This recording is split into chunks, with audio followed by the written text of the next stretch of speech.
Thank you. Good morning, everyone, and welcome to the Scenic Regional Council Ordinary Meeting for Wednesday, the 27th of November 2024, which I now declare open.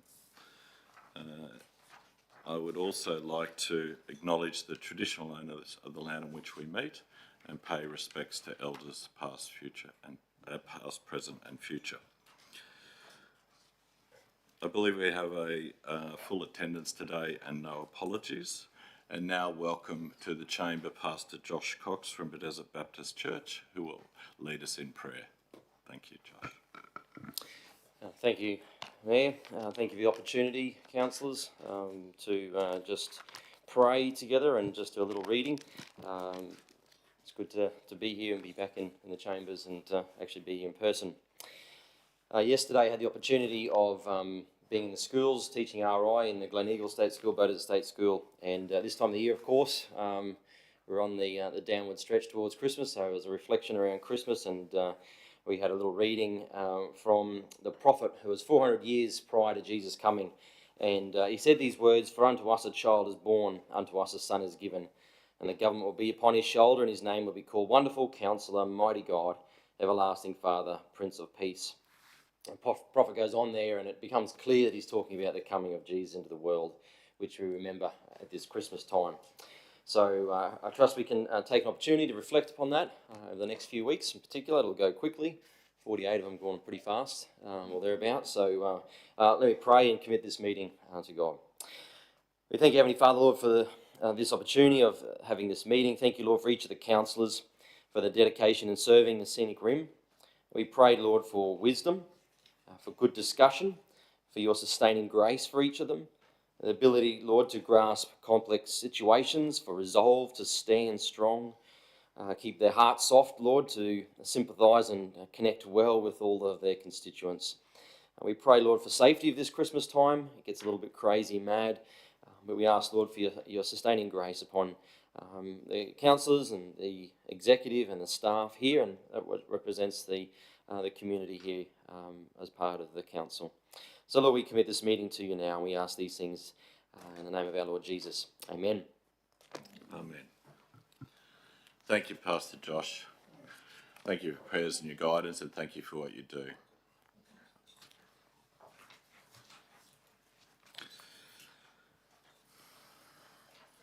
I believe there are no questions on notice, and now call upon any conflicts of interest.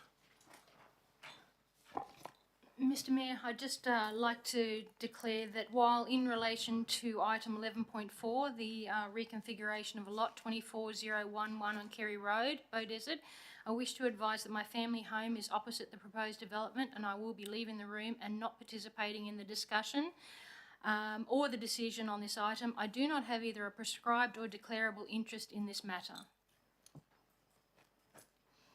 Thank you. Thank you, Councillor. Any other conflicts? Thank you, councillors. We have no petitions or deputations, I believe. So I now look for, turn to item 9, the confirmation of the minutes for the ordinary meeting 30th of October 2024. Someone like to make a recommendation or motion that? Councillor Happy Sanders. to move, thank you. Seconder? Councillor Moriarty. Those in favour? Carried unanimously. Thank you. Any business arising from the previous minutes? No. Thank you. With that, I now call upon Councillor Cryer to introduce item 11.1. Thank you, Chair. I would like to introduce report item 11.1, Operational Plan 2024 to 2025, Quarter 1 Progress Report. The draft Quarter 1 Progress Report against the Operational Plan for 2024 to 2025 for the period from 1st of June 2024 to 30th of September 2024 has been provided. A report on council service delivery performance about various council services has also been completed for the quarter. There are 120 activities within the operational plan for 2024 to 2025 which contribute to the delivery of the 5-year corporate plan for Scenic Rim. At the end of quarter 1, 4 activities have been completed relating to event waste reduction, governance presentation and LGAQ annual conference motions and attendance. 87 are on track, 11 are being monitored and 16 require attention, mainly relating to the finalisation and approval of the ICT strategy. A list of activities requiring extension to their end date due to the impacts of natural disasters, market conditions, resourcing challenges and other factors, or their removal from the operational plan, including the local preference policy and the Scenic Rim community and culture strategy, depending development of the new corporate plan, has also been provided. The progress report is further supported by key performance indicators and milestones which are measured quarterly. Of the 133 measures, 25 were above target, 74 were on target, with only 31 below target, and several of these related to campground management plans which will be revised in quarter 2.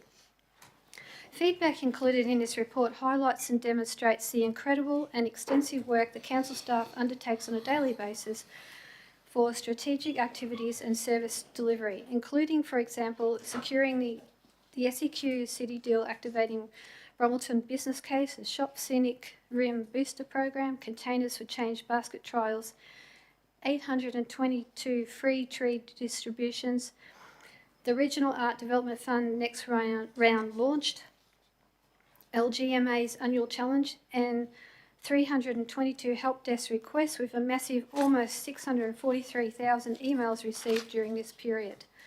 I'd also like to point out there has been 7 long service milestones reached by dedicated staff, including one 35 years, one 30 years, one 25 years, 3 15 and one 10 years.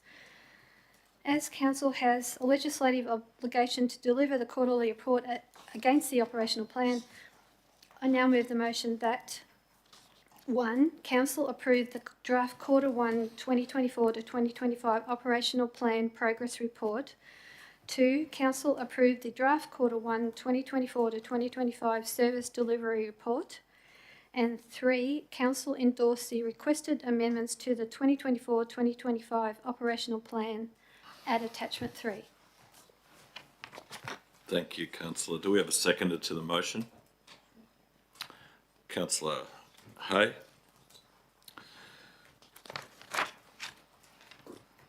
Councillor Cryer, would you now like to talk to your motion?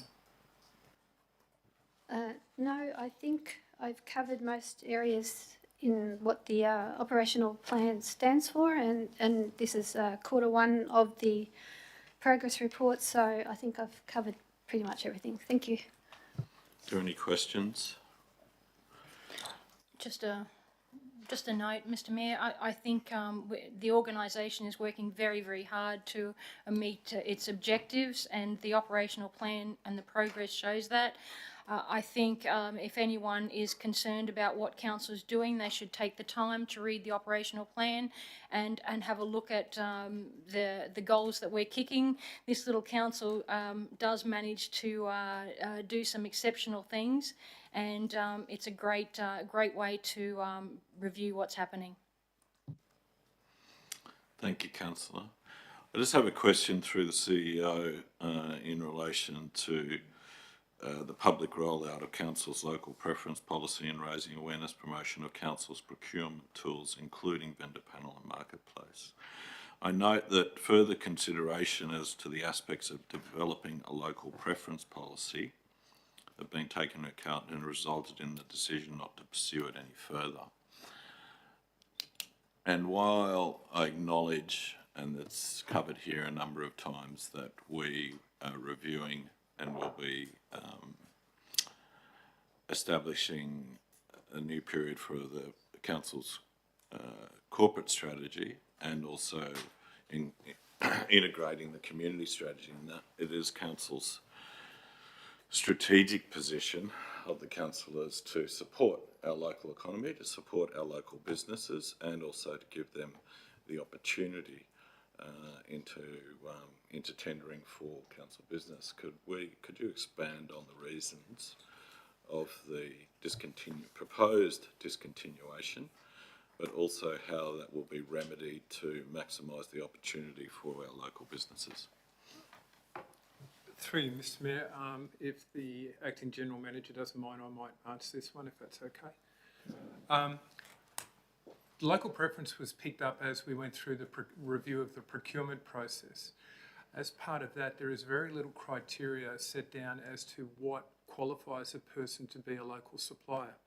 A local supplier could, for example, and as has happened in the past, simply be a shop front that has signage on it indicating that someone's working for a company there. It could also simply be a PO box at one of the towns which says that they're operating out of a PO box. What the procurement review also indicated was a shortage of panels, actually local panels, from which our staff can pick up and select work from local providers via the panels. We need to be careful that there are not contracts that are over $1 million that are seeing people get through simply on the basis of being a local. And that has happened quite a few times, that leverage has been used. So it's within the procurement review, and within that review there is the potential to set up local panels, and those local panels will, although external people will be welcome to participate in them, there will be a focus on those local panels for selection. As the remedy. Correct. Thank you.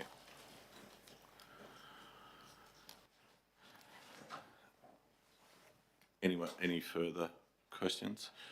Anyone wishing to talk against the motion? Councillor Cryer, do you wish to sum up?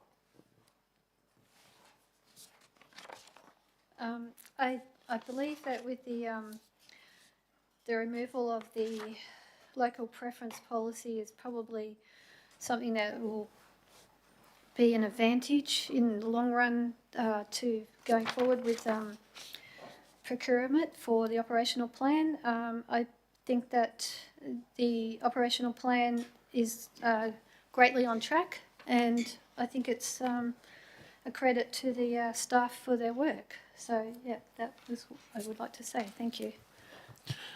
Thank you, Councillor. Then I put it to the floor. Those in favour? Carried unanimously. Thank you. Now turn to item 11.2 and call upon Councillor Sanders to introduce this item. Thank you, Mr. Mayor. As the Portfolio Councillor for Tourism Events, it's my great honour to introduce the report 11.2 Scenic Rim Eat Local Month 2024 Event Outcomes. Before I move the motion, I'd like to add some context to the report.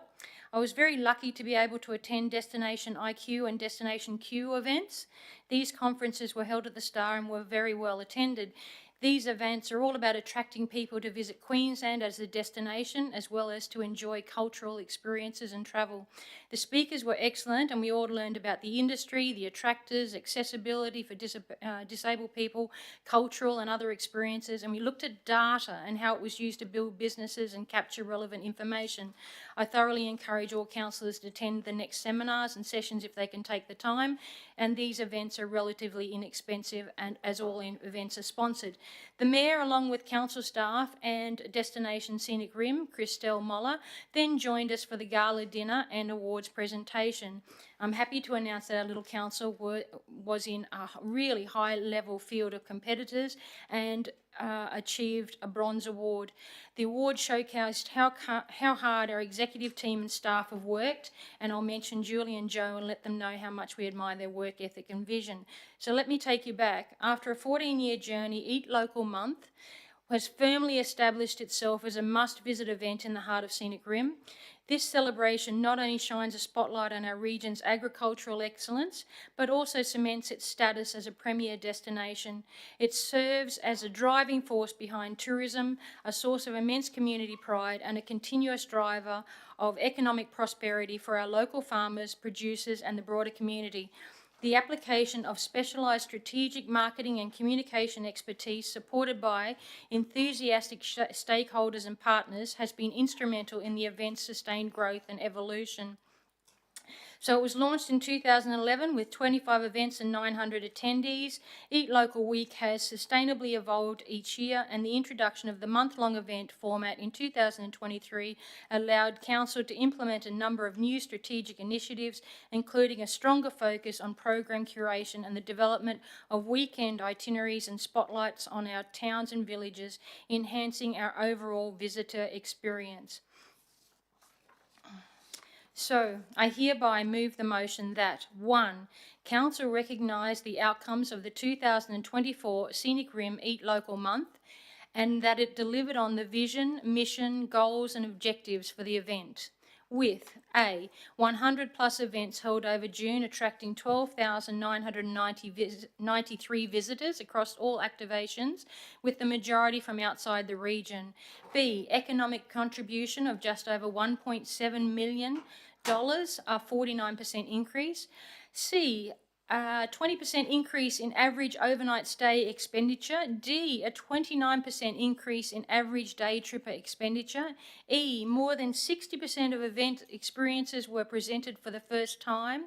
F, 100% of event holders surveyed were satisfied with their ticket sales.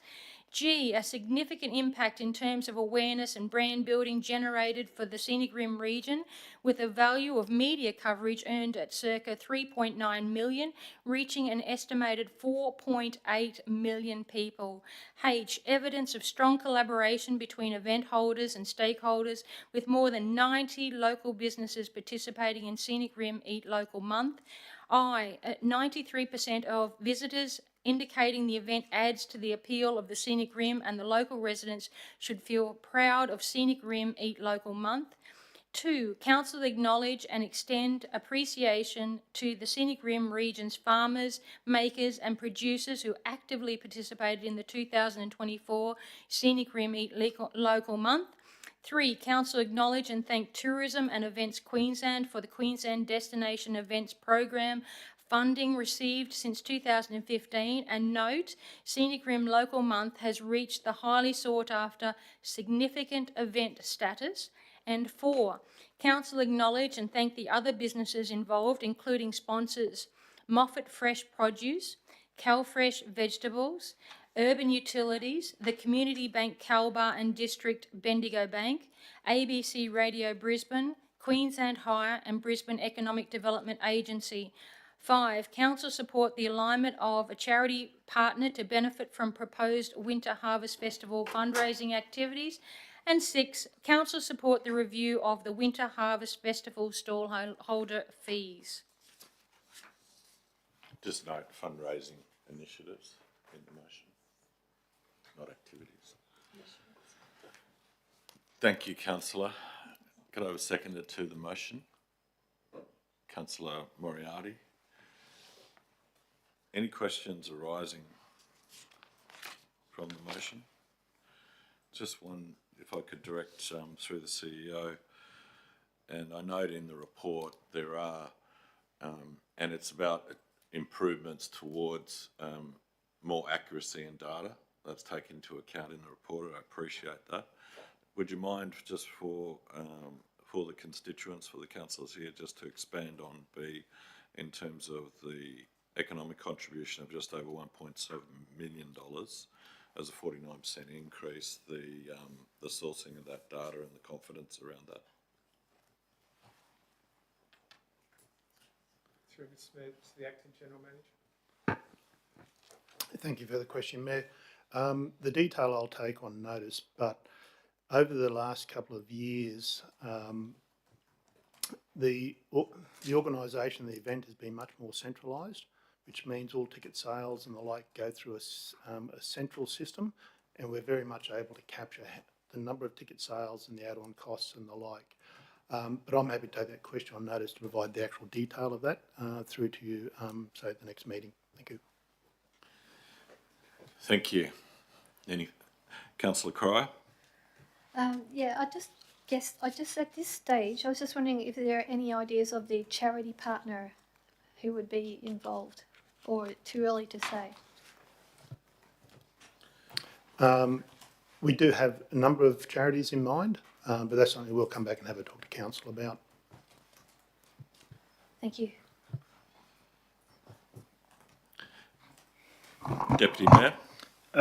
Thanks, Mayor. A statement rather than a question. I'd just like to congratulate all, whether it's staff, whether it's all the organisers and people who ran functions. Our economy's getting a bit lumpy, I suppose it's fair to say here, but it's interesting the number of lunches that were sort of around that $150 and so on were virtually all sold out to my knowledge, and yeah, it's good to see a lot of people from the outside the area came for those functions, and it's a good way of selling the area, and talking to some of the organisers that ran these functions, I was very pleased with how they turned out. So hopefully that keeps on going for next year. But to the staff, there was a lot of work went in to make sure the month ran as smoothly and successfully as what it did, including the Winter Harvest Festival. Thank you, Deputy. Any other questions or comments? Just very quickly, I think Councillor Sanders and also joined with the Deputy's comments. It was quite this covered most everything, but just highlighting the interesting point that 14 years ago, this initiative was taken by the then council. As they often say, from small things, large things grow. This has become quite an event, not just within the region, but is now increasingly popping up on the Southeast Queensland radar.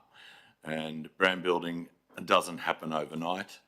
The council, various councils down through the time and administrations need to be, we need to acknowledge that work and that continual refresh and renew to get to where it is at today. So congratulations. Councillor Cryer.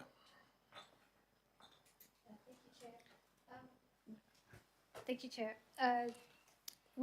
Regarding the 3-year QDEP funding through the Tourism Event Queensland concluding this year, and an application being submitted for the next 3 years of funding, is that very likely to be picked up once again, or it mentions that there's a strategy for lowering investment and initiatives to be scaled back accordingly if funding doesn't come through?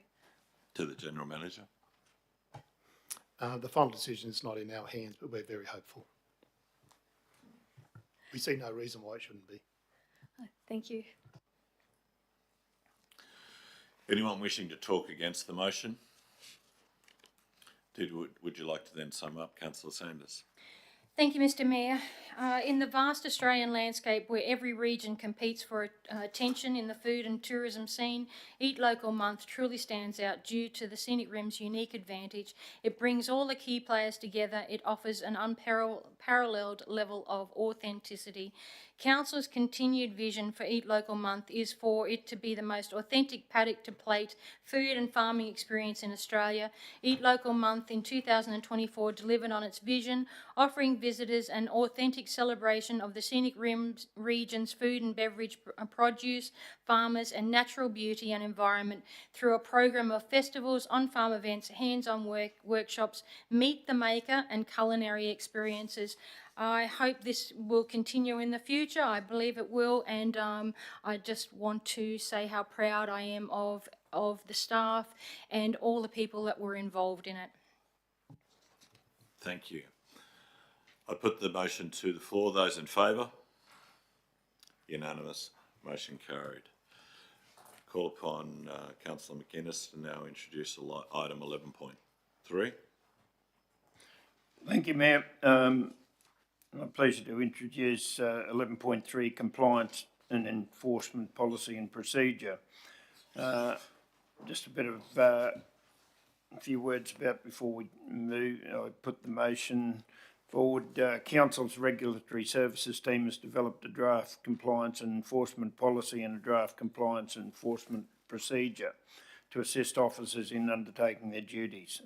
The policy and procedure are intended to provide clear direction and consistency in enforcement actions based on the impacts and risks associated with the action.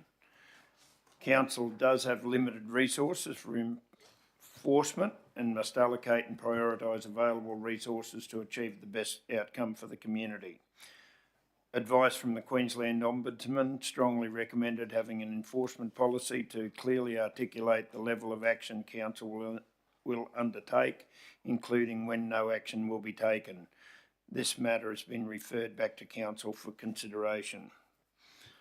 So the recommendation is that 1, Council adopt the new compliance and enforcement policy, and 2, Council note the new compliance and enforcement procedure for approval by the Chief Executive Officer. I so move. Thank you. Do I have a seconder for the motion? Councillor Chalk, thank you. Any questions arise? Or Councillor Deputy Mayor, would you like to talk to your motion? That probably sums it up fairly well without going into too much detail, Mayor. If there's any other questions, happy to answer them, but or officers. Councillor Moriarty. Thank you, Mayor.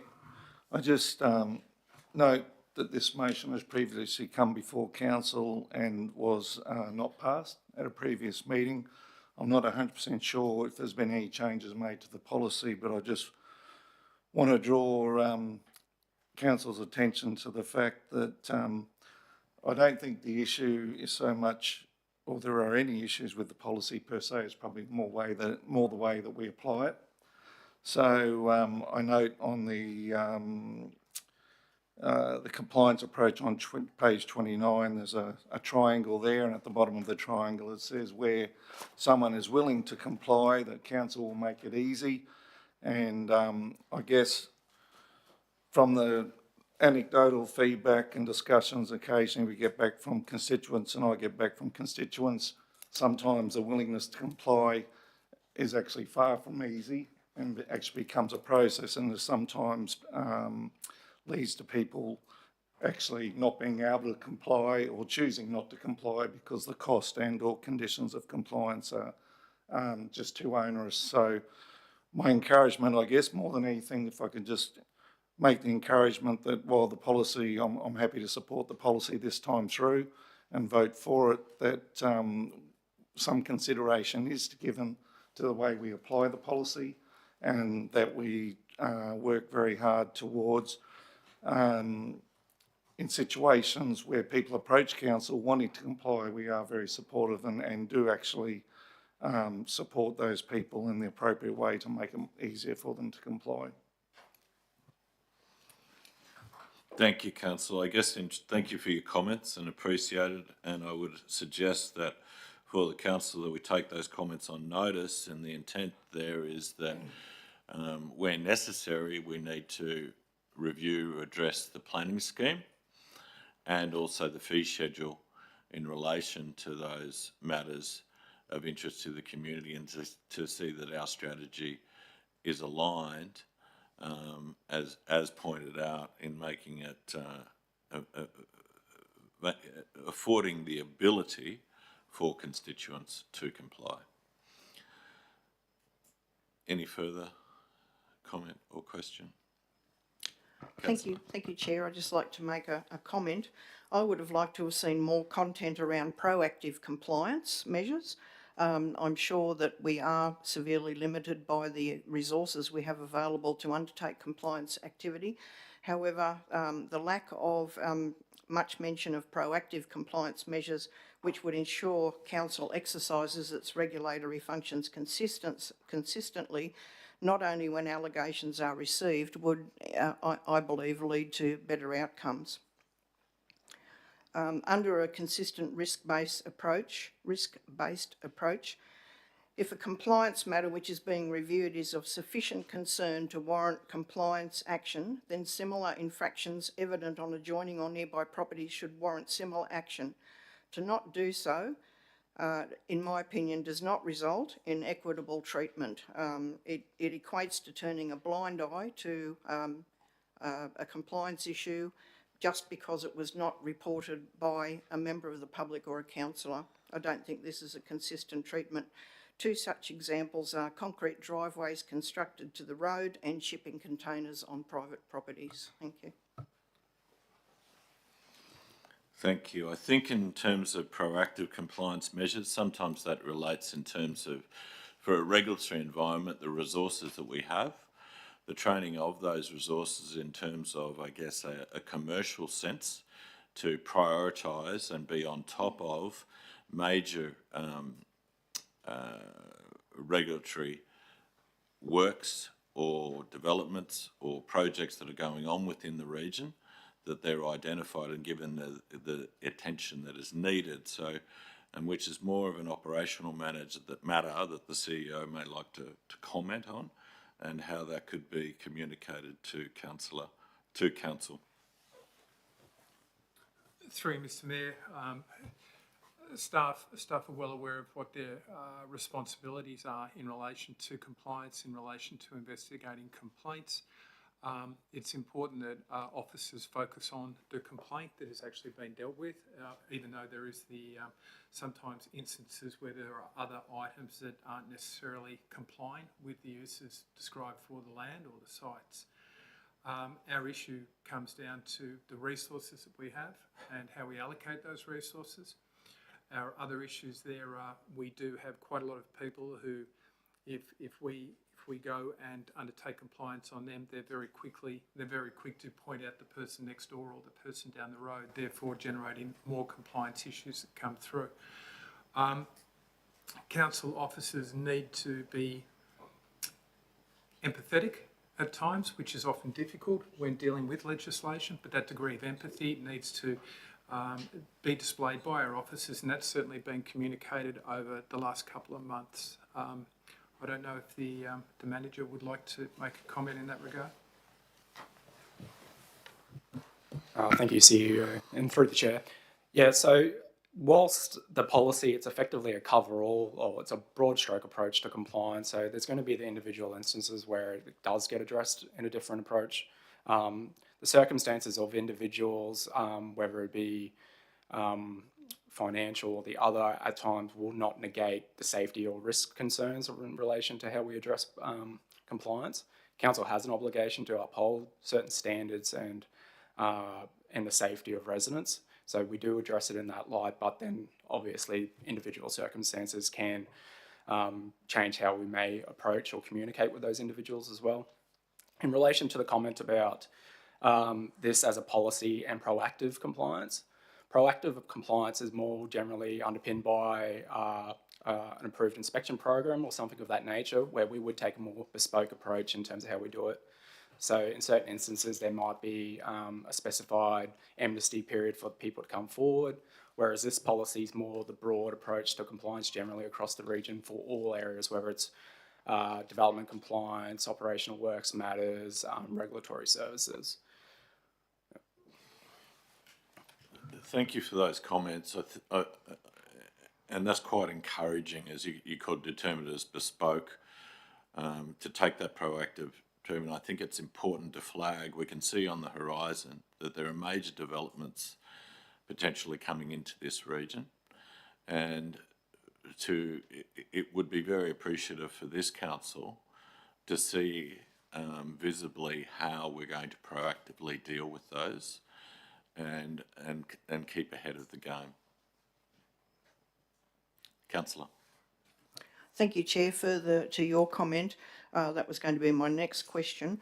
What proactive measures does Council have in place presently to ensure that these vast numbers of development applications that we approve, sometimes with a very long list of conditions, who ensures that those conditions have been complied with, given the large number of conditions and the ability for things to go horribly wrong? Thank you, Councillor, and through the chair. So it's quite difficult to hypothetically consider every form of development. The courts rule that if you condition development approval, it's implied that the applicant will comply with that condition. Some of those conditions may have a requirement where the applicant needs to provide material to council on a regular basis, demonstrating compliance, or there might be an element where we undertake more routine compliance inspections. One relevant matter, though, is that conditions, when we do impose them, we're not looking to have an onerous compliance regime required to ensure compliance with those conditions. In those instances, the development is probably not as appropriate as it should be. So that is a factor in terms of when we do reasonable and relevant conditions on an approval to make sure it doesn't result in an onerous compliance regime effectively on council's resources to ensure compliance with that condition.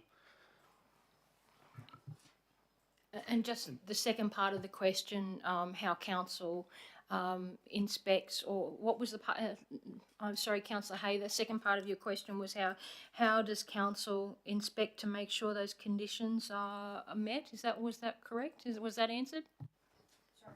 Partially. My comment relates to the fact that we approve development applications with 30, 40, 50 conditions, and at that point we say, over to you, Blue, to the developer, and we trust that he's going to be fully compliant. There is no monitoring program that I'm aware of through council, and it's left entirely up to residents adjacent to a proposed development to be the eyes and ears of council in regard to non-compliance with conditions. I don't find that particularly satisfactory. I know other councils do have measures in place where if it's a development with a lot of conditions, they do have, for example, a visit to the site at, say, the 12-month mark to ensure that things are going according to council's expectations when they applied the conditions. Please. Thank you, Councillor. So we do have a position recently recruited, which involves monitoring development, particularly for infrastructure charges. So it's about identifying when a development has commenced use. However, as part of that process as well, there's an opportunity to audit the conditions of that development and determine whether they have complied. So they will be on a case-by-case basis depending on the form of development. In certain instances, it's quite obvious through a desktop assessment that it complies because it's a low-risk development, whereas some other developments may require a more actually undertaking the site inspection, working with the applicant to ensure that they're complying with those conditions. It's very much on a case-by-case basis. Yep. Thank you. Any further questions?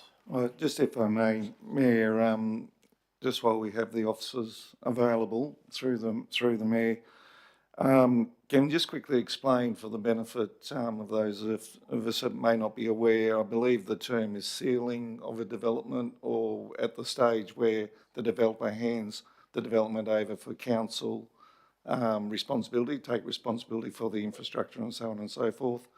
Can you just quickly explain for our benefit what the process is in that situation, please? Thank you, Councillor, and through the chair. So when we talk plan sealing stage, it's specific to operational works tied to reconfiguration of lot approvals as well. It's where effectively that parcel of land is now able to be divided in title. So in those instances, because there's going to be subsequent landowners, we ensure to every degree that those conditions comply with, because effectively the responsibility is now divided across multiple landowners. So before that occurs and before it can be sealed through the titles office, we go through individual condition compliance. That does also include council's liability of accepting certain pieces of infrastructure as well, which then form part of our assets register. So it's ensuring to a high degree that we're confident that those conditions have been complied with. So in a case where a development's gone ahead and say the roadworks are substandard or not done satisfactorily and they're going to be, could prove to be a burden to council if we take them on, how might that be addressed? Yep, thank you, Councillor. Before effectively it goes on an on-maintenance period, so say if there's delivery of road and it's being constructed, officers will inspect the road as part of an on-maintenance period. If there's certain defects or substandard outcomes there, then it's effectively can't go on to the on-maintenance period. When the piece of infrastructure is put on maintenance, then it's usually a 12-month period to ensure that it's without defects, so that's including subsidence, any of those type of things. After that period, it goes for an off maintenance inspection, and through that process, we ensure that it's to standard before it's lawfully transferred as a council infrastructure. Thank you. Thank you, councillor. Anything further? Councillor McInnes, would you like to sum up, or anyone wishing to talk against the motion? Councillor McInnes? Yes, just a few words in closing. Mayor, the council doesn't have an enforcement policy in place and has relied on officer expertise in determining the most appropriate course of action when a breach has been identified. This new policy provides council officers and community with a clear and transparent plan as to how enforcement action will be undertaken. The policy focuses on risk-based outcomes in approaching non-compliant matters. So I thank the comments made, and I'm sure officers will take that on board. And it's not an easy situation for them a lot of the time, and and often complaints are trivial and everything else, but they have to follow through, and there's a lot of time put through it. There are very genuine complaints, and they have to be dealt with, and I believe this helps the officers and the public in dealing with those. So recommend the motion to everyone. Thank you, councillor. I'll put the motion to the floor. Those in favour? Motion carried unanimously. Thank you. Thank you, gentlemen. Business arising. We've got two matters. We've got the comment. The council in terms of bespoke proactive and also the question I put. Yeah. So will you put that into, make that into business arising for the next meeting? Thank you. Mr Mayor, can I just interrupt just for 1 second? Just been having conversations with the CEO, and in relation to the declarations, I believe I will declare a declarable interest in this matter, item 11.4, if I may.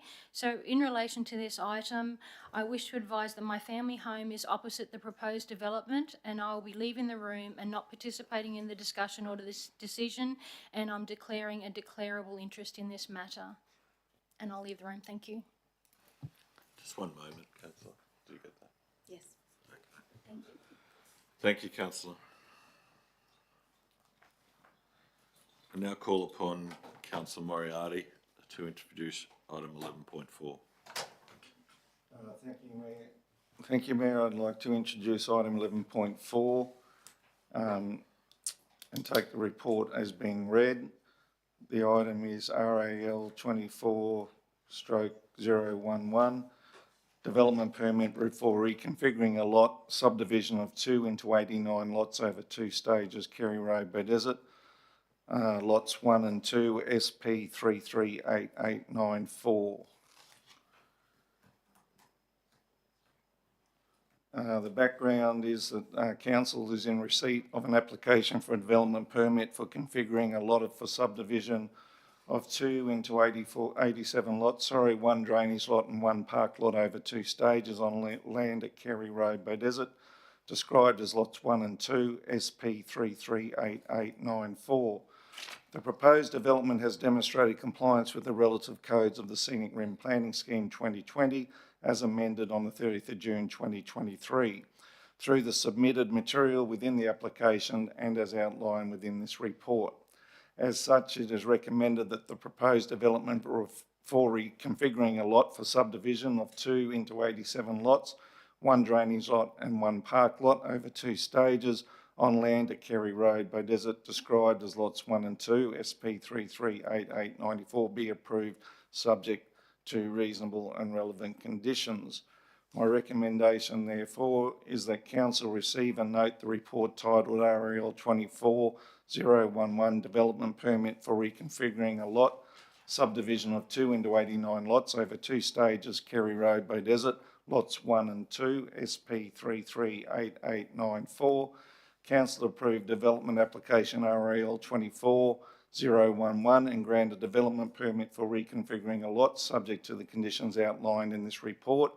And 3, council note that any subsequent requests for a negotiated decision notice and or change applications to the approval RAL 24011, as well as any administrative corrections to the conditions, will be processed via delegated authority where the changes would not significantly alter the original decision. Thank you, councillor. Do we have a seconder to the motion? Councillor McInnes. Thank you. Councillor Moriarty, do you wish to talk to the motion? I will, Mayor. Just in introducing this development application, introducing this item, just want to acknowledge the extraordinary and potentially unprecedented development that is going on around the township of Beaudesert at the moment. There are many people who have many concerns with the amount of development that is going on, and this development application will no doubt add to those concerns. Most of the issues that are raised that are brought up with me are to do with the lack of infrastructure to accommodate the increased population to the area, and you know, it's just an ongoing concern for people. Increased traffic, increased requirements on parking, increased impacts on lifestyle and amenity of the region with the more and more developments are going on.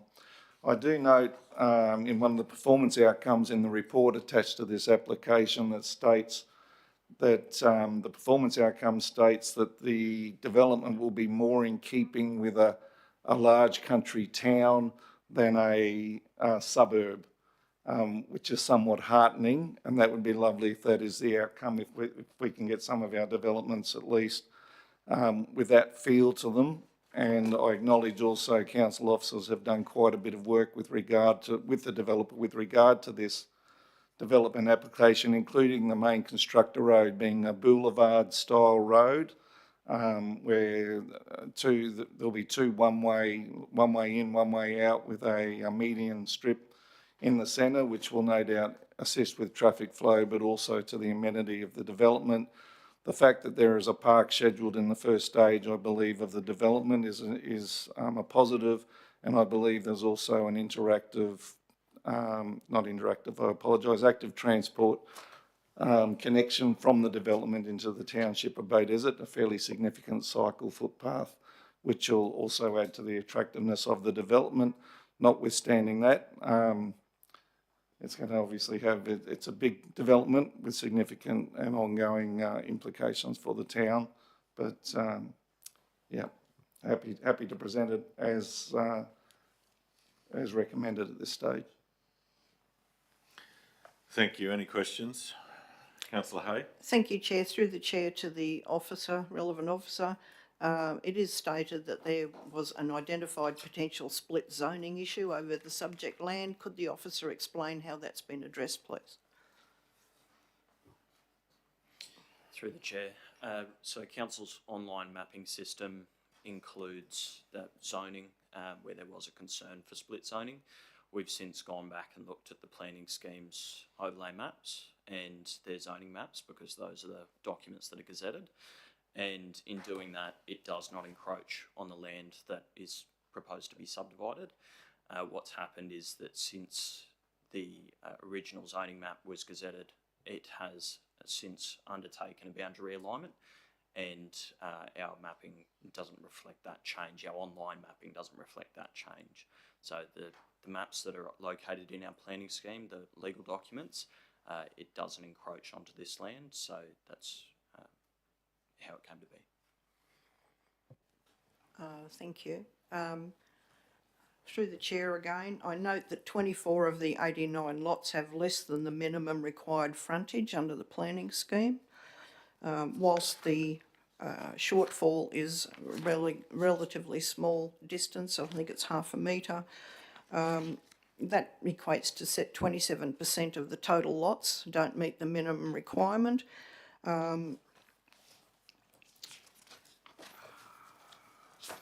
Could you explain how that's been deemed to be satisfactory, please? Through the chair, the primary concern for lot frontages is about making sure that those lots can be built on in the future and making sure that they carry an appropriate design.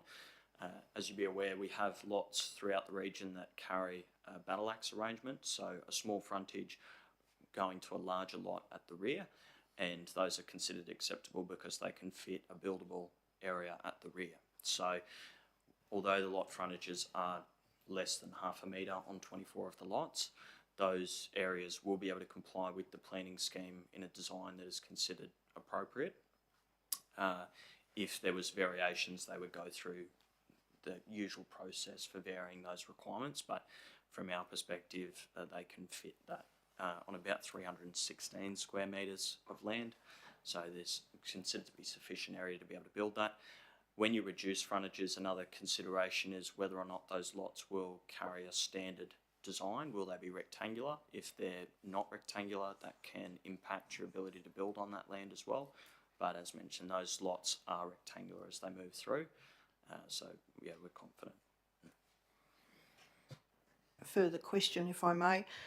What's the minimum lot size required for this estate, and do all of the lots meet the minimum lot size? Thank you. Through the chair, the minimum lot size is 450 square metres in the low medium density residential zone. The caveat being that they maintain an average lot size of 700 square metres. These lots will be no smaller than 507 square metres, and their average lot size is 705 square metres, so they do comply. Further question, does the average lot size take into the two, I think it's balanced lots, or no?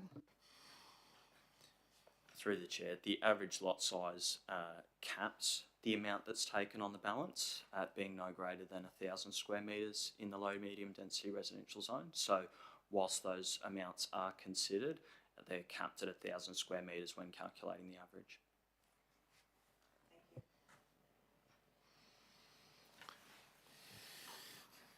Further questions? Just in relation to this lots below 600 metres square, my understanding the application doesn't meet the minimum requirement in terms of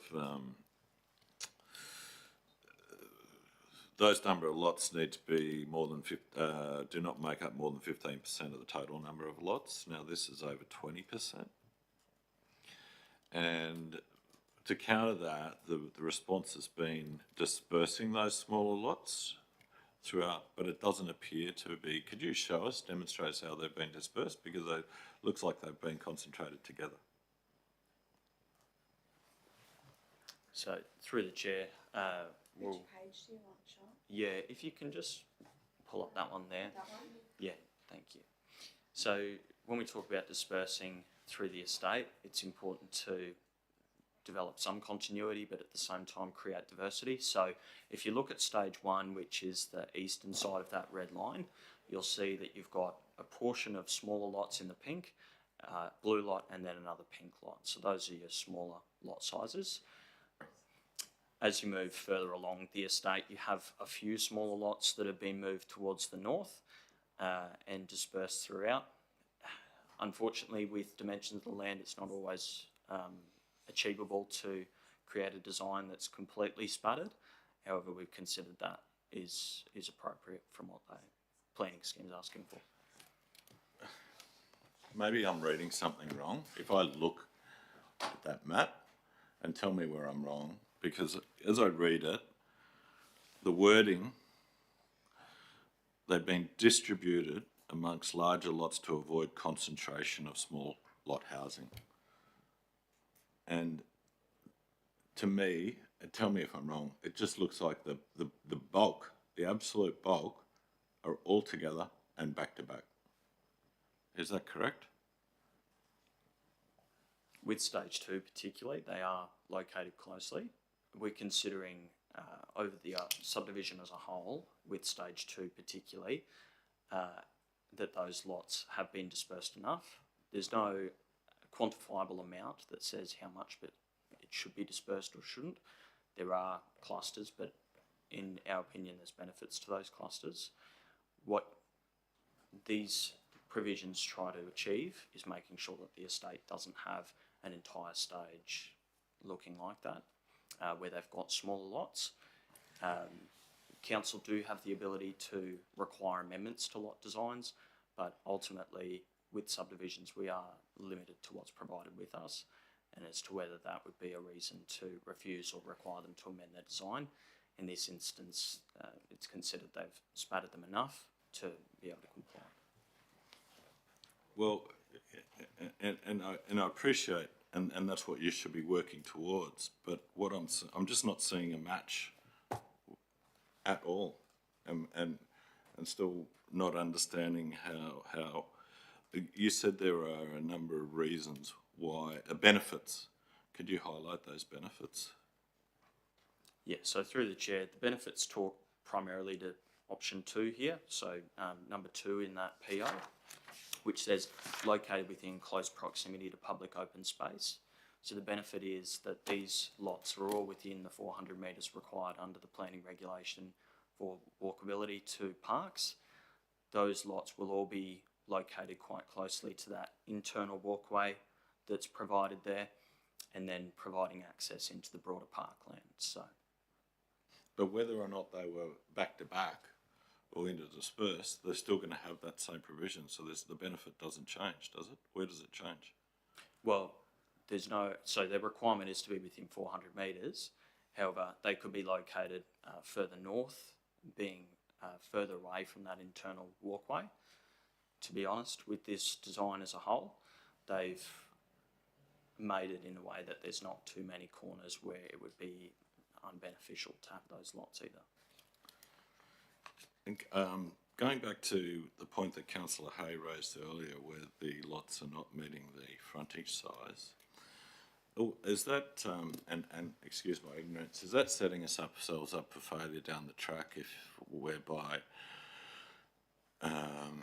future development such as a granny flat additional driveway is not going to be able to be accommodated because we haven't provisioned for that, which is what the planning scheme is meant to do? Through the chair, that's a really important consideration, and it is something we consider with reduced lot frontages. If it was a particular concern on these blocks, then it would have been drilled down further. When you're designing subdivisions, it's really important to consider those lots and how they can be used in perpetuity, because once they're sealed, they are sealed. So it is definitely a consideration. It's important to note under that AO there are a variety of performance outcomes that are provided where you can't achieve that requirement, and it really tells us what we're trying to achieve in lots that can't achieve that frontage. So it is something that should be considered when you're looking at these developments, particularly as larger subdivisions come through, and it is something that we've reiterated to the consultant for future stages of subdivisions and continue to reiterate to our customers as they come in asking us questions about subdivisions, but in this instance it's considered to be addressed. Are there any other further questions? Yes, through the chair. Could we go to page, what's the page number? 62 of the agenda, please. So this diagram represents the entirety of the site, correct? Yes. So what we're seeing in stages 1 and 2 are only the beginning of likely to be a much greater coverage of further stages. So it's really important that we get the approval of stages 1 and 2 correct, because if we allow less than the required frontages and the concentration of small lots and so on, we're setting a precedent for what will happen for the remainder of this site, which in my mind is not a good thing. The planning scheme's the embodiment of reasonable community expectations, and the subdivision of the site, in my opinion, should strive for better than generally in accordance with the planning scheme requirements. The planning scheme really needs to be the minimum starting point, not a document on which to base workarounds. Whilst the failure to meet the minimum frontage requirements may not present an immediate problem, as the Mayor has just commented on, What happens when further down the track someone, because of the state government's stated intent that there will be more intense dwellings and second dwellings and so on, what happens when someone says, well, I'm now disadvantaged because my lot is not up to the minimum standards, but I want to have a granny flat or a second dwelling? If we end up with second dwellings on all of these things, we're doubling the density. And if you see that that's just stage 1 and 2 and that entire property could end up looking like that, I have grave concerns as to where we're heading. Thank you. Do we have any further questions? Does anyone wish to talk against the motion? Mayor, I think I've just spoken against it. Thank you. Well, you made a comment, but I wasn't coming forth. But I will talk against the motion on the basis that, and I do. Going back to that slide on 62 does set it up very well, that we're creating precedents here. And I was not convinced by the concentration of those lots that the commentary in this report is in any way matching. And I'm also concerned that we have not accounted for the future, not only in terms of these actual lots, but also the precedents that we're setting here today is also mentioned. So I'm flagging that it is unlikely that I'll be voting for this motion, but I am also foreshadowing to putting up an alternative motion in terms of option 3, rather than deeming it as a refusal here today, that we look to defer the matter.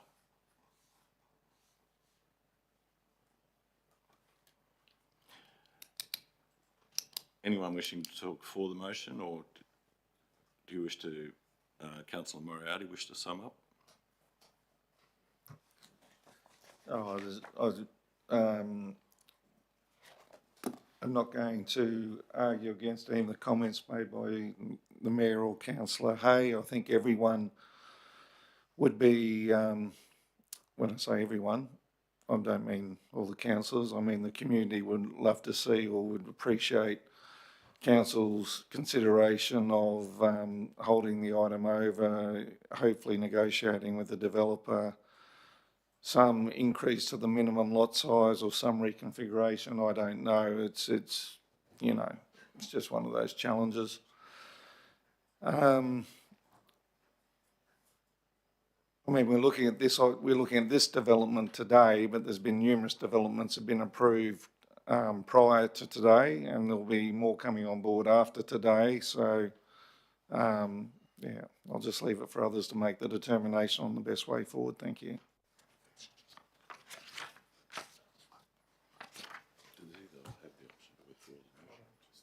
Mayor, could I just ask through the CEO, what time frame have we got here, and is there a deemed refusal if we don't agree to it today? Through Mr Mayor, Deputy, you saw me just popping over and talking to the General Manager about the same thing. The General Manager. I think the manager's just looking up what our timeframes are, but it is code accessible, which means if we go outside the timeframe, it becomes potentially a deemed approval, not refusal. So unfortunately, we can't compel the applicant to extend further. They've only provided up to cover the council meeting date. So realistically, it would be in good faith for them to allow that opportunity to go back and further refine the design, or we'd run the risk of a deemed approval. So with deemed approval effectively means that the applicant serves notice on council, and then we've got 10 days further to decide the application. However, we couldn't actually compel them to change it. And if we don't make a decision within those 10 days, the state's standard conditions get applied to the development. Councillor? Through the CEO, could you elaborate on your last sentence there? In terms of, so if a deemed approval notice gets served to council, so it needs to be initiated by the applicant, there's a further 10 days for council to make a decision. However, it doesn't really allow for opportunity for a further advice notice or anything of that nature. It's just to allow council to formulate its own conditions to the development as presented. So in terms of what's considered reasonable and relevant conditions, things which would materially change how the development actually is laid out or could increase or reduce lot sizes may be beyond our conditioning ability. And what's the time frame as of today? It really comes down to when they serve notice, but in terms of it's a decision today, effectively.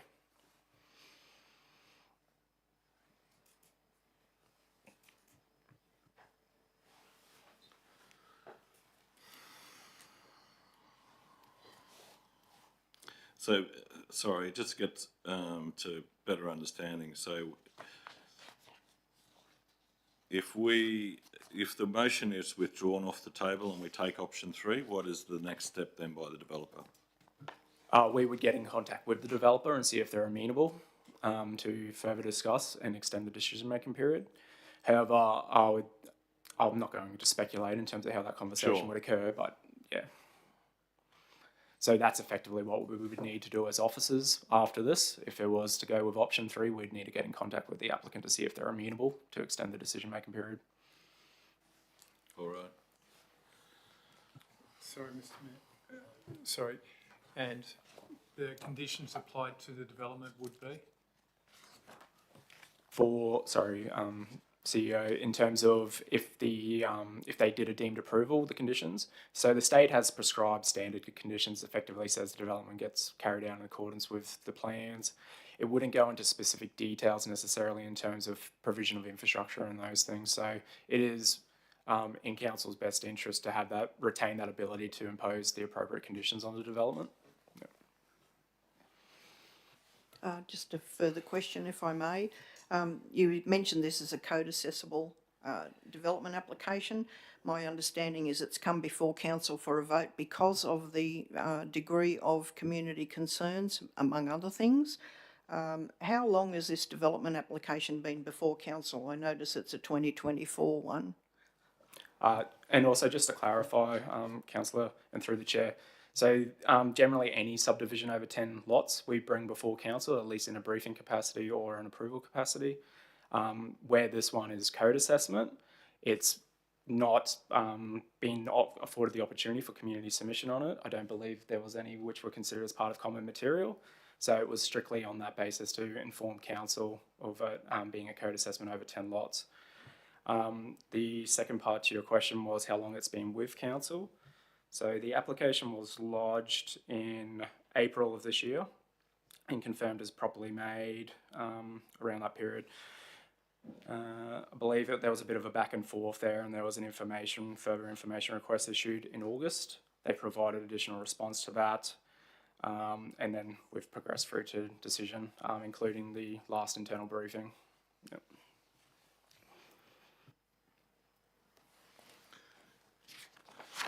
Thank you. Anything further? Councillor Moriarty? Yes, thanks, Mayor. My question is, these development applications are going to keep coming before council. We're really probably at the tip of the iceberg, really, for the region, if not Bay Desert. Lot sizes are continually an issue. They come up as being an issue, minimum lot sizes, and what people, my understanding, I can't speak for everyone, but the people I talk to and I'm aware of is what people don't want is that the super high density 400 or 500 metre square allotments. We live in the scenic rim. We live in a region of natural beauty. The attraction is the lifestyle. We don't want to become another Yarrabilba, with all due respect to people who live in Yarrabilba. That's not what this region wants. What is the scope, realistically, when we're talking with developers and negotiating with developers, with increasing these lot sizes and having developers on board to develop something that is meeting with the community's desire for what we want for our region? Thank you, councillor, and through the chair.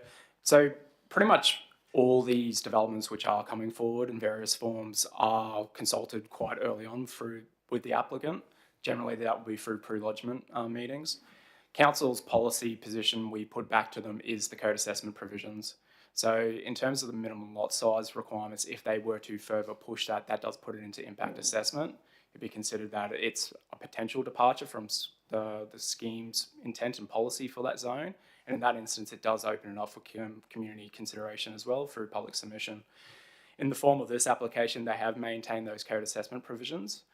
So they were able to lodge it on that basis. And effectively then it's a performance-based assessment against the code provisions and doesn't introduce necessarily community commentary around development as through public notification.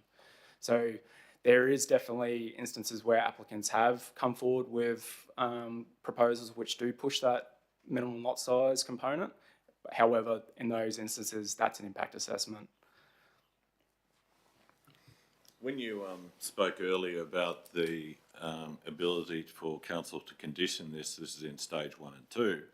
Obviously, that ability going forward is not going to disappear when we're only at a fraction. We're only at the very starting blocks when it comes to the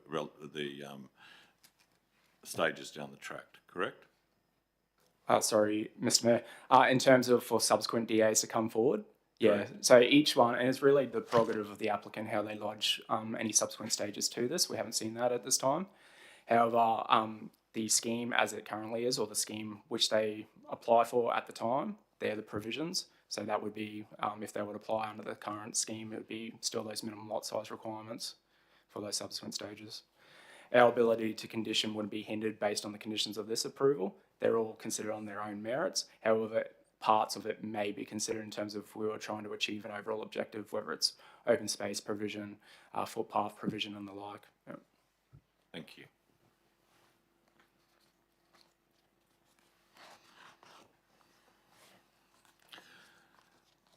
Councillor Moriarty, would you like to sum up? I don't think I've got too much more to add, thanks, Mayor. I'll put the motion to the floor. Those in favour? Those against? Motion carried. Do you want to call for a division? It's up to you, Mr. Mayor. I will, thank you. So I've got. Yeah, I will. So, those in favour 4 were Division 2, Division 3, Division 5 and Division 6. Those against were Division 1 and the Mayor. Correct. Thank you. Do you want to call... I'll go and get Councillor Thank you. Sanders.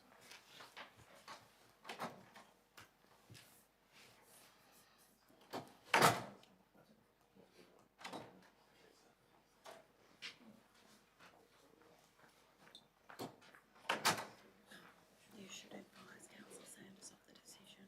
Councillor. Can you put it up there? So, Councillor Sanders, the motion was carried. Thank you.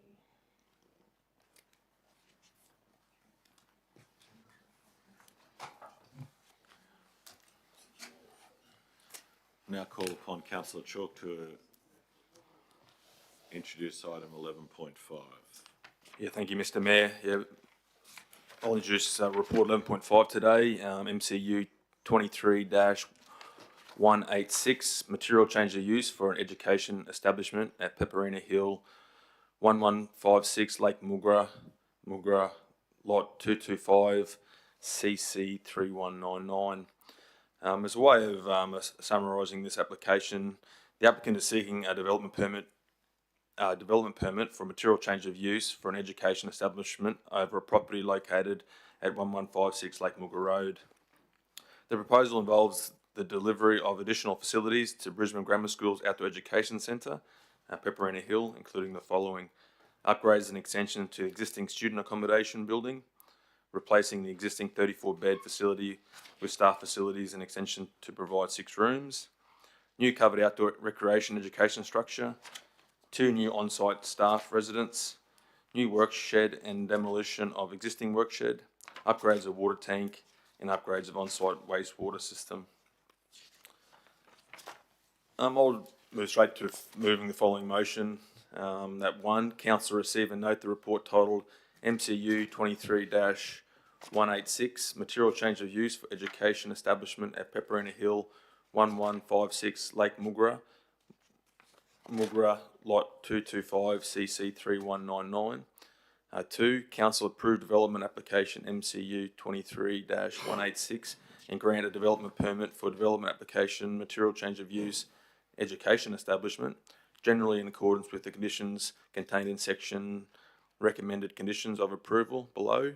And 3, council note any subsequent request for a negotiated decision notice and or further change application to the approval MCU 23-186 will be processed by delegated authority where the changes would not significantly alter the original decision. Does it show up as Lake Mugra Road? No, it's just showing us that nothing, but Sorry, we're just checking that the address is correct in terms of the motion. I'd say we need to add road, is that right? yeah, I'm just checking with the. Lake Mugra Road.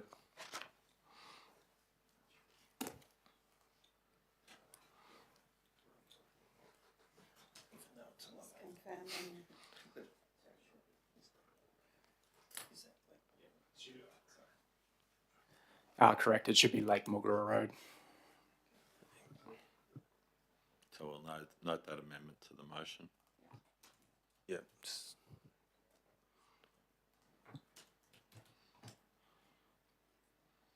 the council need to reread that? I hope not. You're off the hook, councillor. Could I please have a seconder to the So motion? happy to second. Councillor Sanders, thank you. Councillor Chalk, would you like to talk to your motion? I will just quickly, briefly, we have a fair few of these over at Lake Mugra. They're great facilities and they provide a good experience for school children that come out to our region, so I'm happy to support this motion. Thank you. Is there any questions or comments arising? Anyone wish to talk against the motion? Councillor Chalk, would you like to sum up? And I thank you, Mayor. I put it to the floor. Those in favour? Motion carried unanimously. Thank you.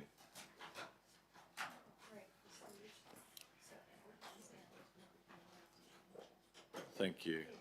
Item 11.6, I now call upon Councillor McInnes to introduce that, please.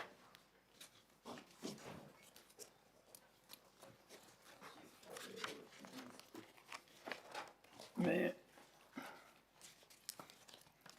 I thought it was just there.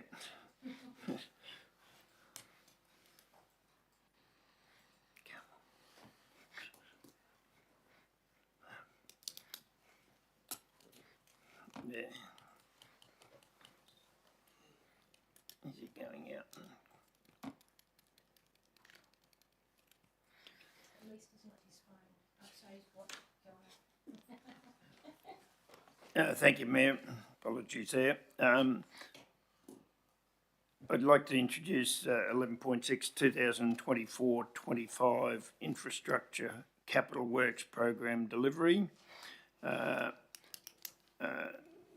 This is a regular occurrence, this update, and it's delivery of Council's Infrastructure Capital Works programs and supports Council's investment in community infrastructure. An overview of the delivery status of the 2024-25 capital works is provided. There are a number of things I'll go into a bit more detail. I'll just move to the resolution for a start off. Recommendation that Council note the Infrastructure Capital Works Program update as presented. If I may just speak briefly on some, there are a number of programs there that are behind schedule and not surprising in this environment.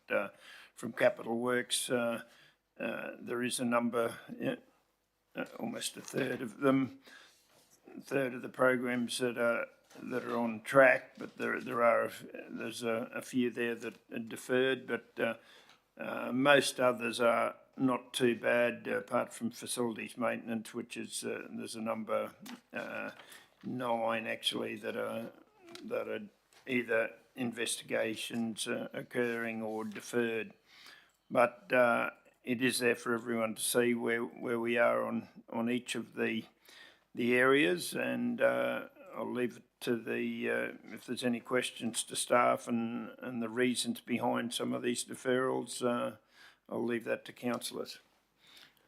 Thank you, Councillor. Before we get to that, could I take a seconder to the motion? Yes. Councillor Moriarty, you're seconding the motion? Thank you. Questions? One to the General Manager, there's 9 items of significance. Could, I know it's hard to get brief, but could you brief, as in, when I say of significance, each of those 9 are over projects or works that are above $1 million? Would you be able to just summarise quickly the issues with those 9, where possible?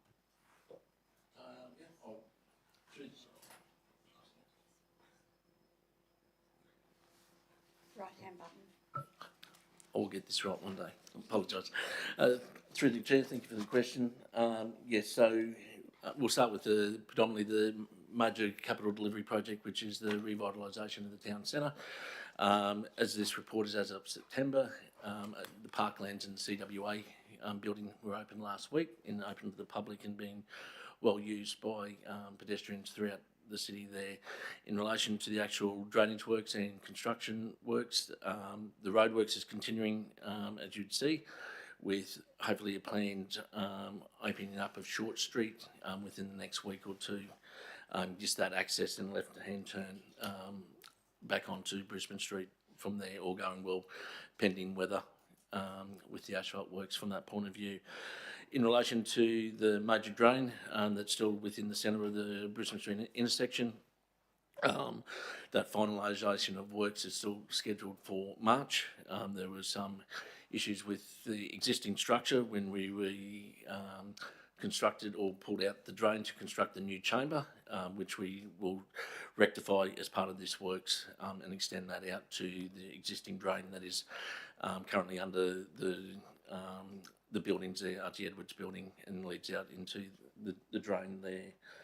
The other couple of major projects, the big grant that we received for Gallery Walk Car Park, the $4.2 million there. So that project is still on track to commence February after the school holiday period, to be delivered both internally and with external contractors from there. Due to commencing that project later in the year, that will be forecasted that some of that expenditure will be carried over or requested to be carried over into the 25-26 financial year, just from a timing perspective from that point of view. A couple of the major bridge projects, Hinchcliffe Bridge, we're just liaising with the contractor, the successful contractor there, with commencement date now with a bit of rain, commence early in the new year. Maybe a bit of site preparation before Christmas from there. The other major Kingoon Bridge is delayed slightly for the last couple of weeks with the rain, but still looking to be completed before December. From that point of view, just making sure I covered off on most of the other ones there. Of course, one of the big line items there is our fleet budget, our standard replacement of our fleet. So that is tracking well. Of course, sometimes from a delivery point of view with our white and yellow plant, the time frames sometimes are a bit longer in today's market to get them delivered within a 12-month period, but are on schedule to still be ordered before the end of the financial year. Thank you. Any further? If yes, I Councillor McKenzie. could ask the manager, when you say Kingoon Bridge will be finished by December, I take it by Christmas, you meaning, not by the start of December? Thank you, Councillor, for that clarification. Apologise for that. Yes. Nothing further. Anyone wanting to talk against the motion? Councillor McGuinness, would you like to sum up? No, I'm right. Thanks to the manager for giving a good rundown there. Thank you. I'll put it to the floor. Those in favour? Motion carried unanimously. Thank you. I can now turn to item 11.7 and call upon Councillor Moriarty to introduce that item, please. Thank you. Thank you, Mayor. I'd like to introduce item 11.7, the proposed new NBN Co-base station facility at Beachmont. I'll take the item as read and present the recommendation as is, that Council resolve that the exception under section 2361C 6 of Local Government Regulation 2012 applies to the proposed grant of lease to NBN Co Limited for installation of a radio network base station facility on land owned by Council identified as Lot 3 on WD 814531.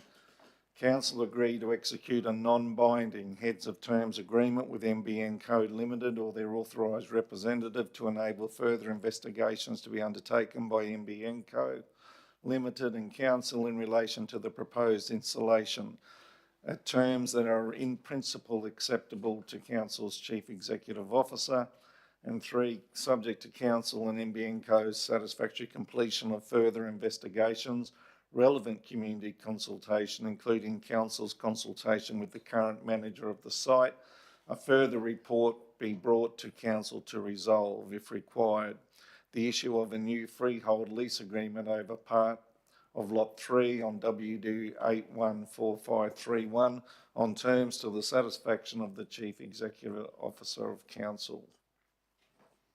Thank you. Call upon a seconder for the motion. Councillor Sanders. You wish to talk to your motion, Councillor Moriarty? I'll just make a few comments, Mayor, if I may. With regard to the recommendation that's brought forward, I just have some questions. Re the community consultation. So just to offer councillors a little bit of background, as with anything to do with NBN towers, this is quite a contentious issue in the community of Beachmont itself. There has been some community consultation undertaken by the Beach Mountain Association, which manage the site under agreement with Council through a survey, an online survey with over 100 respondents. The results of that survey indicated in excess of 60% of people were in favour of the NBN tower going ahead, with approximately 50% okay with the old school site as the location for the tower. The NBN representative has also done 3 drop-in sessions at the site for members of the community to drop in and ask questions about the NBN. This is one of those decisions Council has to make, that we're going to be damned if we do, damned if we don't. It's a fairly contentious of people who are anti the NBN tower on Beachmont are very passionate about that and about their positions. So we do need to consider it. My question through the chair, if I may, is the consultation with the community referred to in point 3, subject to further investigations and relevant community consultation, what that community consultation is going to look like and what Council's plans are to consult with the community further. Through Mr. Mayor, Acting General Manager, please. Thank you for the question. In relation to community consultation, Council's intention is to consult with the current manager of the site. It is a requirement under the current agreement that we do consult with them in relation to any changes to the land.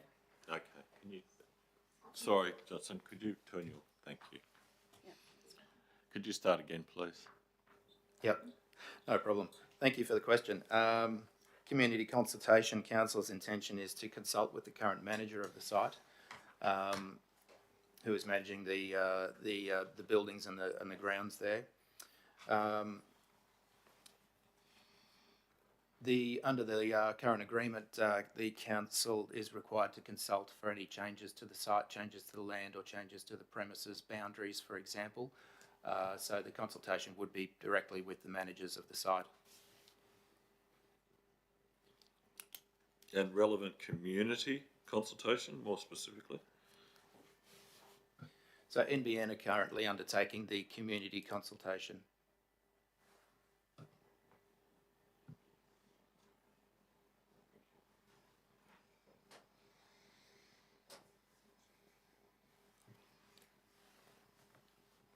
Councillor? So there will be no community consultation beyond consulting with BMA. There'll be no further community consultation for the broader community on Beachmont.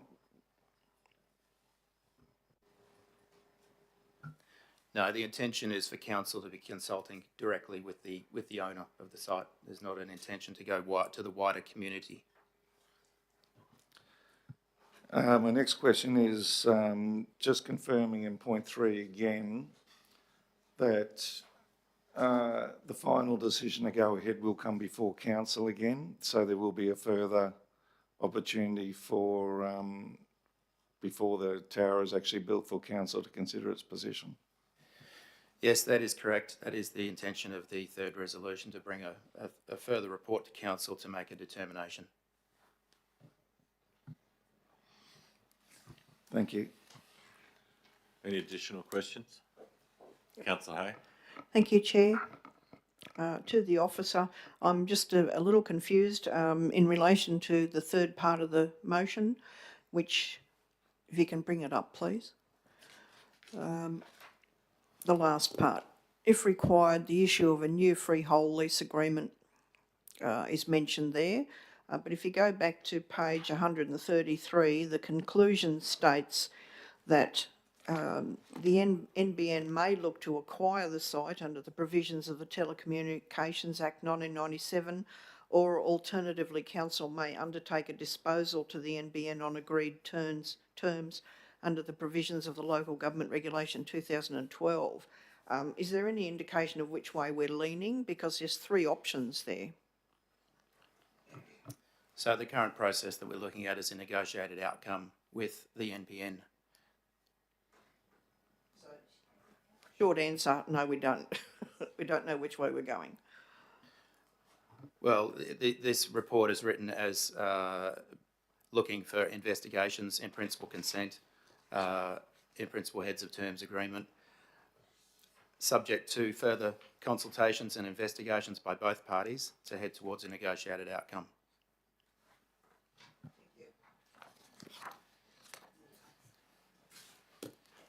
Part of those, did you have further questions? Councillor Cryer? Thank you, Chair. Just on page 137, there's a site information, existing site hazards, EME, which is electromagnetic energy emitting equipment. It says that that's a hazard. Is that current, or is that will be due to the tower? And will there be a report on it?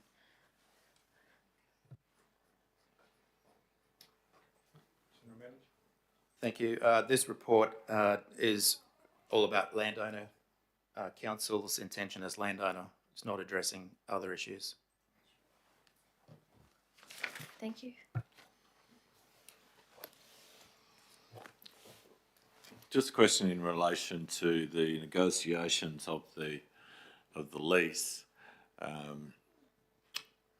and I'll try and phrase this as an example with a typical standard lease agreement on property that the tenant wouldn't be able to sublease.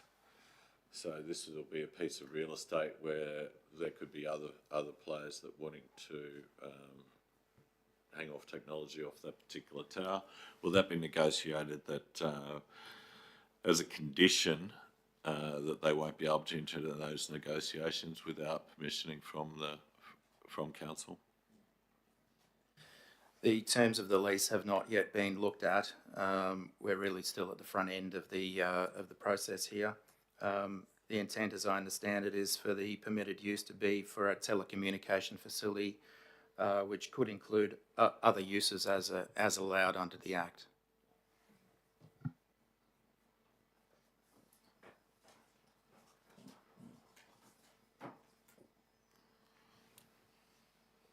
Any further questions?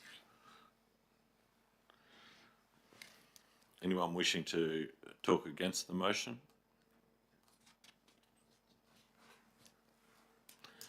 Councillor Moriarty, do you wish to sum up? I'll just make a comment, Mayor, if I may. I have attended 2 public meetings on Beachmont and am well aware of the arguments for and against the tower. I'm also aware that a lack of connectivity on Beachmont and the surrounding districts has been an issue for a very long time, and there's been a lot of advocacy from all levels of government for improved connectivity over many years. So this is not a new issue that's just popped up out of nowhere. More than 60% of the survey respondents, such as it was, I would consider a reasonable sample, although not extensive, are in favour of having improved NBN on the mountain through a tower. And as I mentioned earlier, the old school site is a bone of contention, but is the site on offer at the moment. I also just want to acknowledge that NBN have indicated that should we not proceed at this time, the opportunity will no doubt be lost for a significant period of time and may not reappear for some years. So that needs to be factored in as well. So on that basis, I'm happy at this stage, and given the fact that it's going to come back to council for another vote once the lease has been negotiated, I'm happy to move the motion as it stands, as I've presented it. Thank you, Councillor. I'll put the motion to the floor. Those in favour? Carried unanimously. Thank you.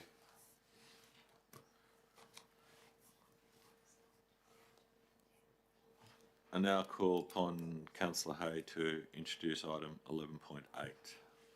Thank you, Chair. I'd like to introduce item 11.8, report to Council of the Audit and Risk Committee meeting held on the 10th of October 2024. I take the report as read.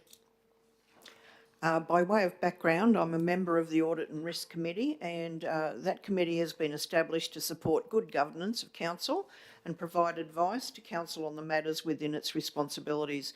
This is not a decision-making body, and any recommendations that come from the Audit and Risk Committee that require a decision are brought back to Council separately for consideration and resolution.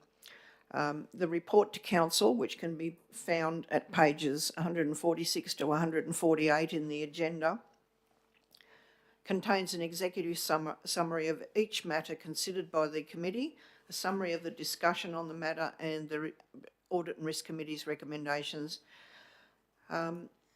And I would like to move that Council note the report to Council on the Audit and Risk Committee meeting held on the 10th of October 2024. Thank you. Thank you. Seconded to the motion, Councillor Sanders. Thank you. Councillor Hay, would you like to talk to your motion? No, thank you, Mayor. The report itself is self-explanatory. Anyone wishing to talk against the motion? I put it to the floor. Those in favour? Motion carried unanimously. Thank you. Now turn to item 11.9. As soon as I can find it, which is the 2024 closing report from the Auditor General. I will introduce this item and just note that this is a requirement under the legislation by the Auditor General in accordance with Section 54 of the Auditor General Act 2009. It's also a requirement under Section 213 of the Local Government Regulation 2012 that requires that the Mayor presents a copy of this report at an ordinary meeting. The reports themselves, these are presented by the Auditor General's observation of the 2024 Final Management Report. The close contains the closing report relating to the final audit of Council's financial statements for the 2023-2024 financial year. I put the motion that in accordance with Section 213 of the Local Government Regulation 2012, Council note the Auditor General's Observation 2024 Final Management Report, brackets closing report, for the 2023-2024 financial year. Could I have a seconder to the motion? Thank you, Councillor Sanders. Just very quickly, I'll talk quickly to the motion and note in a letter from the Queensland Audit Office, they confirmed to us that they have not identified significant issues since the presentation of our closing report to the Audit and Risk Committee. The issues and other matters that were formally reported to the management, and an update on management's actions taken to resolve these issues are reported earlier, included in this report in Appendix 2. Now, I should have stated earlier, note that take the report as being read, but just to want to highlight in that letter, there was only one item raised, which is in relation to impairment in excess of asset carrying amounts and how we approach that in terms of our depreciation. I did not find that of a major concern, and the matter has since been addressed. I did note in Appendix you'll note in Appendix A2, there are 13 matters ranging in various levels of seriousness, and thankfully these count. One in particular that I noted, for example, the purchase requisitions approval post invoice date.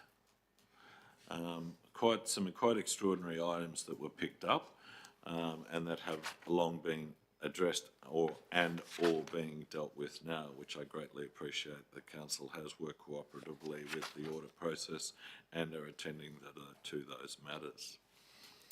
Is there anyone wishing to, any questions? Or points you would like to raise? Anyone wishing to talk against the motion? I put it to the floor. Those in favour? Motion carried unanimously. Thank you. Now turn to Councillor Chalk to introduce item 11.10. Thank you. Thank you, Mr Mayor. Yes, today I'll introduce report 11.10, the Council's monthly financial report for October 2024. I don't think there's a lot to say on this. If you read the executive summary in the report, it outlines the movements in the budget so far for this month, which there's not a lot of significance, so I'll just move straight to moving the following motion. The Council note the unaudited financial statements for the period ending 31st of October 2024 for the financial year 2024 to 2025. Thank you, Councillor. Do I have a seconder to the motion? Councillor Cryer, thank you. Councillor Chalk, you wish to talk to your motion? No further, not at this stage, Mr Mayor. Thank you. Any questions arising? I do note by Councillor Chalk's comments there is very little movement there. Where there is movement, it's noted really about timing of payments where there is a significant change. So, which is quite encouraging in terms of the delivery of operations over the course of the month. Thank you. Anyone wishing to talk against the motion? I then put it to the floor. Those in favour? Again, carried unanimously. Thank you. Now turn to Councillor Cryer to introduce item 11.11. Thank you, Chair.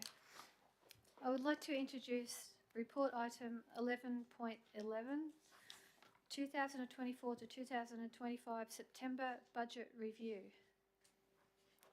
I take the report as read.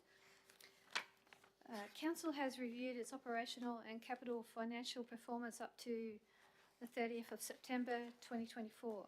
This report provides an overview of the 2024 to 2025 September Budget Review requests and their effect on the 2024-2025 budget, including the long-term financial forecast. For flexibility, several revisions have therefore been identified, both positive and negative, which have been incorporated into the 2024-2025 September Review revised budgeted financial statements. These revisions include to demonstrate a couple of items in the positive, for example, the SEQ Community Stimulus Grant of 6.85 million and the SEQ Livability Fund City Deal for an allocation of 2.76 million. And in the negative, an adjustment of 178,000 for Bow Desert revitalisation for unforeseen additional work and purchase of land on Tamarind Mountain for 541,625, just to name a couple. So as council begins each financial year with a budget with timings for projects built in, I now move the motion that in accordance with sections 169 and 173, Section 3 of the Local Government Regulation 2012, Council adopt the 2024-2025 September Budget Review as outlined in the 1 Revised Statement of Comprehensive Income for 2024 to 2025 through 2026 to 2027 inclusive. 2 Revised Statement of Financial Position for 2024 to 2025 through 2026 to 2027 inclusive. Revised Statement of Cash Flows for 2024 to 2025 through 2026 to 2027 inclusive. 4 Revised Statement of Changes in Equity for 2024 to 2025 through 2026 to 2027 inclusive. And 5 Revised Relevant Measures of Financial Sustainability. Thank you. Thank you. Councillor, could I have a seconder to the motion? Happy to second, Mr Mayor. Councillor Sanders. Councillor Cryer, you wish to talk to your motion? No, thank you. Questions arising?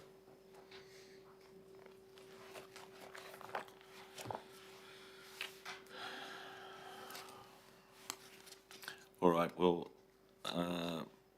look, it was a comprehensive report in terms of changes, not significant variation, but well explained. So I'll put it to the floor. Those in favour? Motion carried unanimously. Thank you.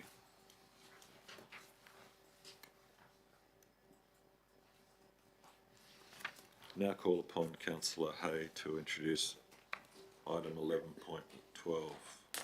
Thank you, Chair. I'd like to introduce late item 11.12, delegation of powers under the Environmental Protection Act 1994. By way of background, this item has come about as a result of the Environmental Protection Act 1994 being recently amended, which affected a number of the delegations provided to officers to effectively administer the provisions of the Act. It is requested that delegation of the relevant powers as outlined in this report be provided to the Chief Executive Officer to administer on behalf of Council. I take the report as read and I would like to move the motion that 1. Pursuant to section 257(1)(b) of the Local Government Act 2009, Council delegate the following powers under the Environmental Act 1994 to the Chief Executive Officer. The description of the power delegated: power as an administering authority to issue an environmental enforcement order, and the legislation is section 362, Environmental Protection Act 1994. I would move that motion. And 2. Oh, 2. Pursuant to section 257(1)(b) of the Local Government Act 2009, Council note that the following powers under the Environmental Act 2009 have been repealed or consolidated, and acknowledge that associated delegations will be rescinded from the Chief Executive Officer. Description of the power delegated: the power as an administering authority to issue an environmental protection order, and the legislation is section 358, Environmental Protection Act 1994. Thank you. Thank you, Councillor. Could I have a seconder to the motion? Councillor Sanders. Councillor Hay, would you like to talk to your motion? No, thank you, Chair. I think it's self-explanatory. Thank you. Any questions? Then I put it to the floor. Those in favour? The motion carried unanimously. Thank you. Now move to items 12.1 and 12.2. I move that in accordance with Council Standing Orders for Council Meetings Policy and the provisions of Section 254J subsection 3 of the Local Government Regulation 2012, Council closes the meeting to the public to discuss confidential items as follows.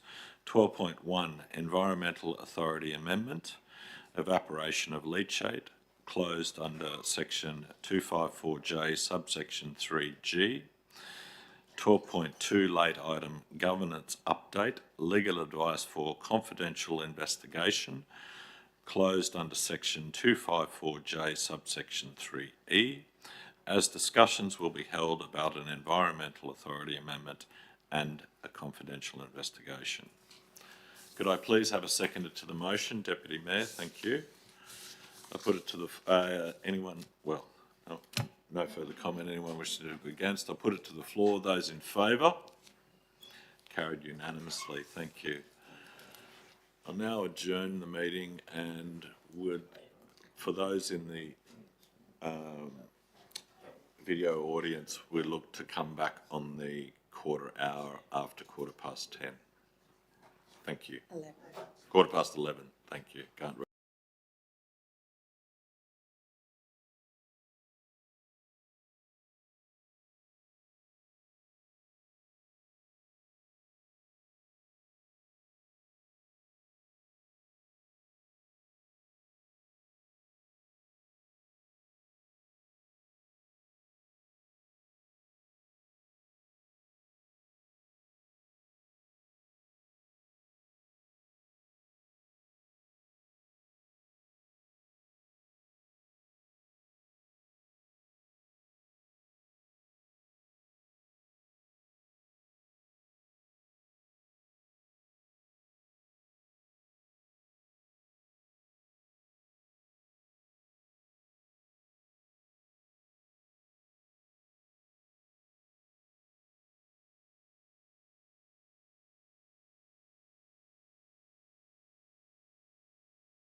Thank you. Welcome back. And I now move the motion that council meeting goes back into open. Can I have a second to that motion? Councillor Sanders. Those in favour? Carried unanimously. Thank you. I now call upon Councillor Sanders to introduce item 12.1. Thank you, Mr Mayor. Item 12.1, Environmental Authority Amendment, Evaporation of Leachate for the closed session. The recommendation that, 1, pursuant to section 235C of the Local Government Regulation 2012 and dependent on the Department of Environmental Science and Innovation approving the inclusion of evaporative technology as a leachate treatment method within Environmental Authority EPPR 00670913, Council Award Ben Terra the contract to undertake evaporative services at the Bromelton landfill facility, and 2, Council authorise that the associated budget amendment be reflected in the 2024-2025 waste services budget and that this be formalised as part of the December 2024 quarterly budget review. Thank you. Seconder, Councillor Cryer. Put the motion to the floor. Those in favour? Motion carried unanimously. I now call upon Councillor Chalk to introduce item 12.2. Thank you, Mr Mayor. Yes, I'll introduce 12.2 today, a late item, governance update, legal advice for confidential investigation. I'll move the motion that council note the legal advice. Motion that council note the legal advice and update provided on a confidential investigation. 2, council will review the investigation reports in their entirety and will make a decision on the matter at a future ordinary meeting. And 3, council is satisfied that the current mitigation strategy in place protects the relevant parties from the risk associated with this process. Thank you, Councillor. Seconder to the motion, Councillor Sanders. Put it to the floor. Those in favour? Motion carried unanimously. I'd like to also note that Councillor McInnes, apologies for not mentioning it earlier, from Division 6, left the meeting at 11:30 today due to prior commitments. That now draws the ordinary meeting to a close at 12:48 p.m. Thank you.